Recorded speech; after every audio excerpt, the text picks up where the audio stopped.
What's going on, guys? This is Rob, and I'm actually recording in a different audio space, so let me know if you guys hear a difference at all. I'm kind of curious. But we're picking back up with Invincible. And this one basically this is kind of interesting. This deals with a huge change to the Invincible mythos based on what we've known so far, right? So what this initially does, or what I want to do here, is I want to start out where you end up having Cecil having a conversation with Invincible's mom. And the funny thing about this is that Deborah had largely kept the existence of Omni-Kid or Kid Omni-Man, or whatever you want to call him, had largely kept him a secret from Cecil. And this was done for a couple different reasons. The first is because of the fact that, one, she just doesn't trust him, right? That's pretty straightforward based on her experiences dealing with Nolan and so on and so forth, and the fact that he's a government agent.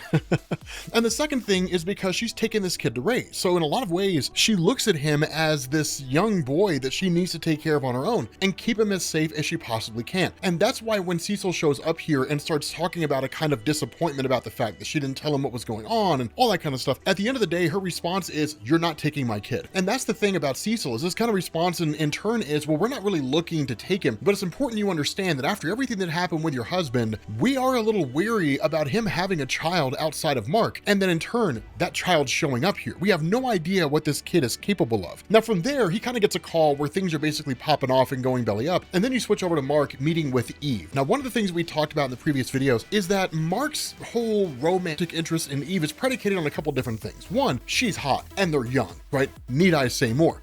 Two, when Mark had his escapades where he was kind of running around and dealing with really kind of being thrown through time and so on, that when he encountered the future version of Eve, she begged him, tell me something, right? Like, tell my past self what's going on, whether we're going to date or not going to date, whether you love me, you don't love me, but tell me something, which really showed this idea that Eve was very much interested in Mark. But because she never got a definitive answer, she never moved on. She just stayed hung up on him forever. So the important thing here is that Mark had a kind of conversation with her where he told her that he seemed to be interested, but when she asked where it was coming from, he revealed the truth. And Eve took that personally because it didn't really feel like he was confessing feelings to her because he actually had feelings for her. It seemed like he was doing it because he didn't want her to become the future version that he saw, which really kind of equates to like a pity date. That's really kind of what it came across as. And of course, nobody wants to be a pity date. And so ultimately she kind of took it personally. Now, the fact that she's receptive to having conversations with him and talking to him, and the fact that she's like flying with him, you know, they're kind of going off on superhero stuff, really indicates that, okay, sure, like at the very least, she wants to spend time with him. Otherwise, she would just fly there on her own, right? So obviously there's some kind of interest there. And so once they get to this location whereby Cecil had sent them, the revelation of basically all the Guardians of the Globe who had essentially gone missing are down about 3 miles below. And so once Mark gets down there, what we end up learning is that Doc Seismic had basically kidnapped all of them. Now, the important thing about Doc Seismic, here's the thing about this guy. This guy's basically a stand-in for the Mole Man, right? For those of you guys who don't know who the Mole Man is in Marvel Comics, he leads the Mauler's. He's not important, never really was.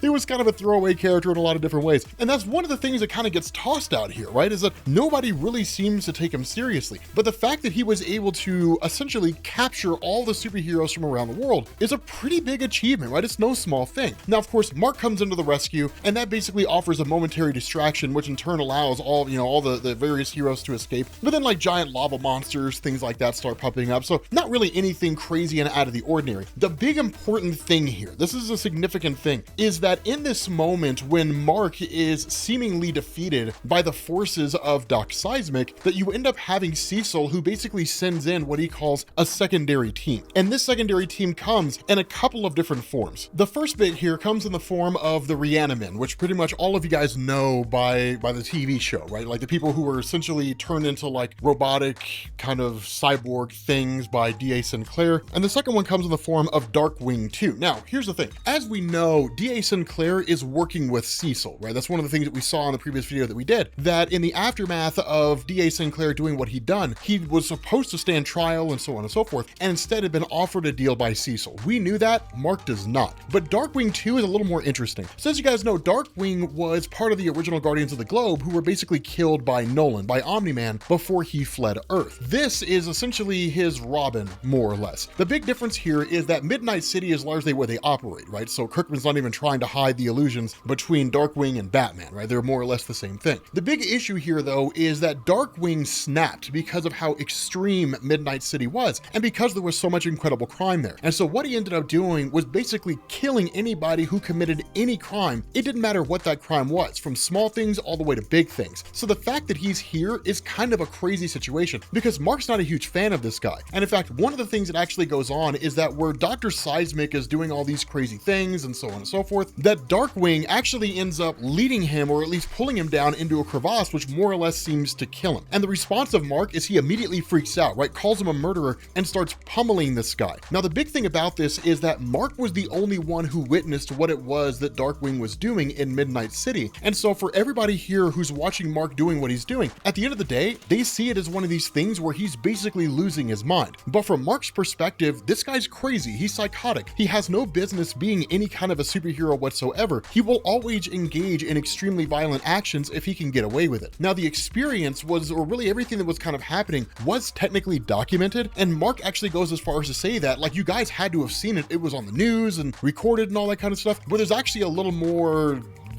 craziness going afoot. Instead, what ends up happening is Cecil steps in, tells Mark to stand down, things kind of pop off. He tells Mark, we'll talk about this later. And in turn, Mark has a bit of a conversation with Eve. Not a whole lot going on there, really just kind of talking about how, like, he knows the whole thing with him and Darkwing was essentially recorded. It should have been on the news, all that kind of stuff, but it wasn't. People don't know about it, which means that it seems to have been hidden. And he really seems to believe that Cecil was the one who did it. And so flying directly off to encounter Cecil directly, as the two of them are talking, D.A. Sinclair walks out. And that's when Mark comes to the realization this guy's working with D.A. Sinclair. In a pretty quick situation, we're basically given this revelation on behalf of Mark that nothing Cecil's telling him has really been true, that Cecil's basically been lying all this time. And so one of the things that happens is that Cecil basically leads him into the White Room. Now, as you guys know, that White Room is basically designed in such a way to where it skews with, or really messes with eyesight, so that those people who are in it can't actually see what's in there, right? All they see is basically white. And that's one of the things Mark kind of lets loose into Cecil, right? And it's just like, how could you have possibly worked with somebody like D.A. Sinclair, knowing the kind of things that he's done? And something has to be going on here. Like, you had to have gotten rid of that footage. You had to have done something. Like, you had to have known what was going on with Darkwing, so that now I'm led to believe that you have a hand in the reason why no one's aware of what's going on with Darkwing. Enter all these Reanimen who had basically been built for Cecil by D.A. Sinclair. Now, one of the things that goes on here, Mark just crushes these guys. I mean,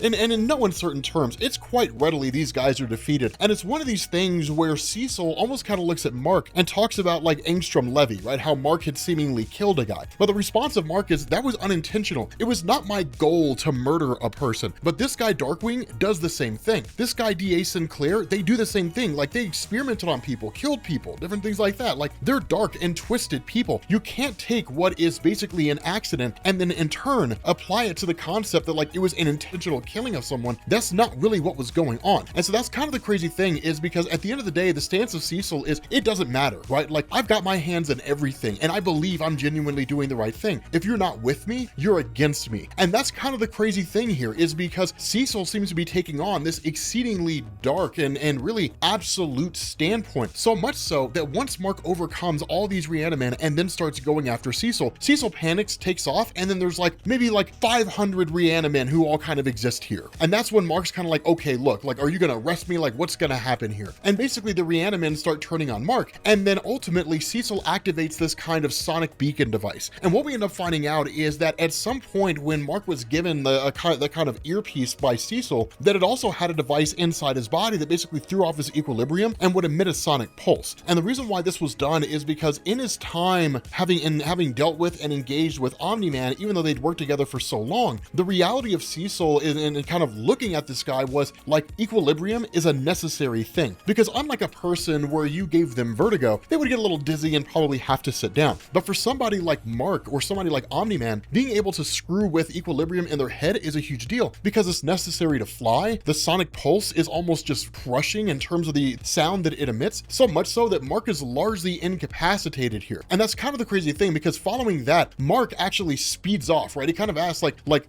how strong, how capable is this pulse? And then speeds off, where he actually starts to outrace it. Like literally Cecil's teleporting, trying to keep up with him, and then ultimately catches him, and then Mark basically lands inside the headquarters of the new Guardians of the Globe, right? Rex and all those guys, Monster Girl and so on, and basically brings to their attention Cecil's the one that's doing all this. And so it's really the first time that you see people in the superhero community who are learning that Cecil's always been sus, man. There's always been something up with this guy. And that's kind of the crazy thing, is because when he kind of makes this case, that when Mark makes this case that Cecil is employing people who are serial killers or murderers, people who are experimenting on other individuals, somebody like D.A. Sinclair, at the end of the day, it's kind of like yeah, like the whole thing with like Darkwing, that was recorded. That should have been on the news. But because of the connections that Cecil had, he had it suppressed. He basically made sure that nobody would know that Darkwing was doing that stuff. And he basically blackmailed him and said that if you don't work for me directly, I'll release this to the public and the whole world will know that you're basically a crazy psychopath. And that's how he seems to basically get people to work for him. And that leads to the rest of the Guardians of the Globe basically going on and confronting Cecil directly. And that's where things get kind of nuts, because in this process, and this is incredibly important, in this process, Mark begins to lose his control. And this is kind of a dangerous thing here, because as that happens, he starts to become somewhat bloodlusted. Now, the crazy thing about that is this is in a lot of ways kind of where Omni-Man was, but the big difference between Omni-Man and Mark is that Nolan was a guy who'd lived for so long that this idea of him just kind of giving into his emotions was very rare. But Mark does not have the experience and does not have the same kind of training that Omni-Man had, and so it's much easier for him to get into his emotions. And so that's one of the things that kind of happens, is that with everything going on with Mark and this kind of sonic pulse that's ringing through his head, it's on the verge of killing him. And that's when everybody's like, you have to shut that thing down. You're gonna kill Mark. You're gonna kill Invincible. And that's not something that Cecil wants on his conscience. So ultimately, he tells DA to basically shut off the sonic emitter. And then when Mark gets that chance to kind of recoup, he almost kills Cecil. Of course, he doesn't. And then Cecil basically fires him on the spot. And you would think that, you know, when it looks like Mark is just kind of like, okay, fine, we're gonna go ahead and let that go, Mark immediately charges Cecil and then basically says, if we're done, then that means we're done. That means you and I have no contact whatsoever. So if you come near my family, my mom, my brother, or whoever, I will kill you. If you send anybody to my family that I know works on your behalf, or I even get a whiff of the idea that they work on your behalf, I'll come back and I'll kill you. And that's one of the important things, is because what Mark's kind of demonstrated here is that at the end of the day, despite Cecil's best efforts, especially Mark knowing this device is in his brain, that was the ace in the hole, right? That was the only thing that Cecil really had to overcome Mark. Now that that's not there anymore, Mark has the ability to get rid of that, or seems to have the ability to get rid of it, then now Cecil has nothing over Mark. And so if he really does piss him off, Mark will kill him, and there'll be nothing Cecil can do about it. Absolutely nothing at all. He's an old man, right? What could he possibly hope to do against somebody like Mark? Having said that, this is kind of a crazy thing, because Mark has this conversation with Eve, right? Where she kind of hung around the house, you know, just to kind of keep an eye and make sure that Mark was going to be okay when he got back and different things like that. And Mark kind of spills the beans and says, you know, for a moment there, I thought I was going to die. I guess that was really the test, right? For a moment, I thought I was going to die. And in that moment, the only person that I could think of was you. You were the only person I could think of in the whole wide world. And so because of that, I love you. Like I'm with you, like you and me, like that's it. Now, of course, you know, Omni-Kid sees it and he's just like, gross. But it's a funny little thing there, right? But following this, there's a couple big things that happen. One of the biggest and most notable things that take place is that Mark takes his younger brother under his wing to train him. Now, as most of you guys can probably guess just from having seen things like Star Wars and so on, this is not going to end well. Mark was as effective of a hero as he is for a bunch of different reasons, the least of which has anything to do with the training that he got from Nolan. We know that just because of the experience the two of them had, and didn't really get any measure of training until his powers developed. The reason why Mark is the way he is because of the time he spent among humanity, right? The time that he spent among people who in almost every conceivable way were weaker than he was. Even before he knew that he had powers, he spent all this time among people and adopted a lot of human tendencies, both good and bad. For somebody like his younger brother, he doesn't have that, right? So it's literally a rush job on training, taking this kid that has these incredible abilities, who basically gained them, you know, over a decade before Mark did in terms of age relation, and then in turn, taking him under his wing to be his trainer. The other thing about about this is that because of everything that played out with Mark and Cecil, that essentially the Guardians of the Globe have split. The team's roster, as we know it for the most part, is kind of back to its old self, right? In the sense that you've got Monster Girl, you've got Robot, who's now in a boy's body, and so on and so forth, Adam Eve, and those characters, and of course, Mark as well. And then you have the actual Guardians of the Globe, so you've got Dupli-Kate, you've got the Immortal, and so on. But it's one of these things where it's kind of like, okay, like as far as Cecil's concerned, they're the official team, right? The team is really more of like a stand-in team, right? So it's almost kind of an unspoken statement or an unspoken phrase that like they're essentially enemies, right? Like if the team steps in to confront some enemy that the Guardians of the Globe are going to kill and tries to stop them, then now they're enemies, right? They kind of work in that kind of weird capacity there. The other thing that goes on here is, of course, Mark takes his younger brother to meet the tailor, right? And then in turn, the tailor also gives Mark a new costume, which, you know, it looks kind of cool. You know, that's one of those little interesting tidbits there. But the cool thing about this is that you get to this interesting situation where you basically have this kind of nuclear silo that were basically taken over by the Lizard League. And of course, the Lizard League was kind of a laughable team, but the Mauler twins have basically arrived here to kind of do the same thing. Not the exact same thing, but to kind of launch their own plant. Now, this is going to be one of the most important parts of the story because one of the most interesting parts of the story. The way this plays out is that where you have a conversation between Mark and his brother, and the two of them are talking and so on, and he's kind of teaching him the ropes of like, when I tell you to stay, you stay. The threats out here are no joke. This is not a kind of time to mess around or goof off or anything like that. You could get yourself killed facing off against some of the people here, things along those lines. That word basically reaches the ears of Mark that the Mauler twins are attacking this silo, right? And when I say word reaches his ears, I mean like he walks into the room and his mom says like, look at this. And so of course he dons his costume, races off to go face off against the Mauler twins, who have basically defeated the Guardians of the Globe. And so Mark does what he can to step up against them, but then when his brother comes in and he's like, where's Mark at? His mom's like, oh, he went to go do this, and then his brother takes off and joins the fray as well. Now there's a huge difference here, and there's a huge moment here, because ultimately Mark does what he can to face off against these guys, but a nuclear weapon is basically launched, right? The whole idea of the Mauler twins is to basically take over the computer systems of the world, but at the end of the day, like this nuclear missile is launched, which is really designed as a kind of distraction to get Mark out of the scene, and then in turn allow them to complete their goal, but they're totally unaware of his younger brother stepping in. Now, as soon as he shows up, he kind of punches one of the Mauler twins in the mouth, right? They don't really take him seriously. They throw him into a wall. The kid emerges from rubble and then just kind of like flies right through one of them and kills him. This freaks out the other one, right? Because there's this kind of unwritten rule among the superheroes, like you don't kill your villains, right? It's one of these things where the villains are kind of like, I mean, you know how it is. Like we do crime, you arrest us, you take us to jail, and then we get out, and then we do crime again. And it's one of these things where literally one of the twins is like, I give up, I surrender, like please just don't hurt me. And Omni Kid's just like, so you're gonna make it easy for me, huh? And then just like punches his brains out through the top of his head. Now Immortal emerges and sees all this happening, and then Omni Kid is like, it was an accident, right? It was an accident. And this leads to Mark returning and then Cecil arriving at the same time. And as soon as Mark sees Cecil, he immediately goes in for the hit, right? It's just like, I told you to stay away from my family. And that's when Cecil's like, no, we were here to clean up your brother's mess. And realizing what it is that his younger brother had done, the two of them fly into space. This is one of the coolest conversations that we see, because ultimately he tells his younger brother, he's like, you killed those guys. And his younger brother's like, yeah, they were bad guys. Like they killed people down there. I killed them. Now they can't kill anybody else. You should be happy. Now this is sound logic, right? Like they've killed people. They've demonstrated incorrigibility. They will always kill innocent people as long as it allows them to achieve their goal. And so the only logical way to save lives is to kill those guys, right? Because the important thing about this and the big takeaway from that is Mark is sacrificing innocent lives to maintain his own personal morality. Other people's lives are not as important to him as he is to himself. And that's the crazy thing. It's one of the things about superheroes. Nobody ever considers that. The kind of almost narcissistic and psychopathic nature of what it means to be a hero. I and my morality are what are most important to me. And therefore I will sacrifice innocent lives in order to maintain that. The stance of his son is that doesn't make any sense, right? Like if our job is to save people and to keep people protected, then we should kill the bad guys, especially if we know the bad guys are going to routinely kill people.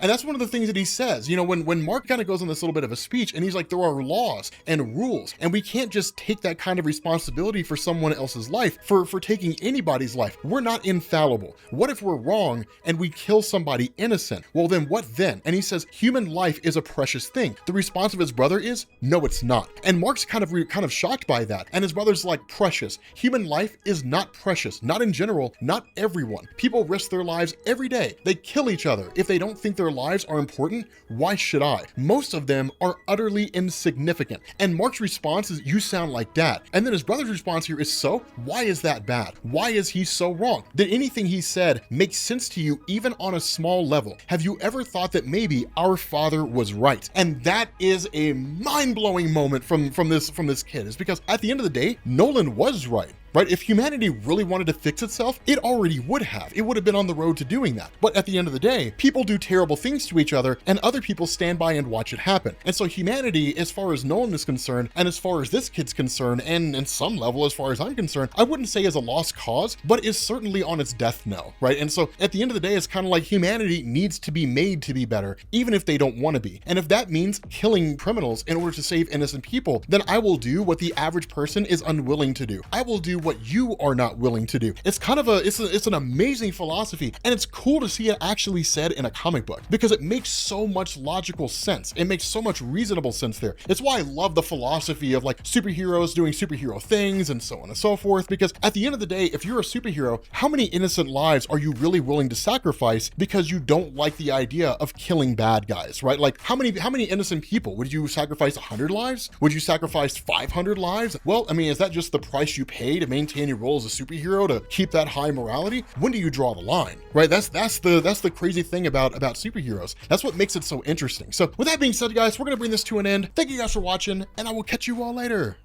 Peace.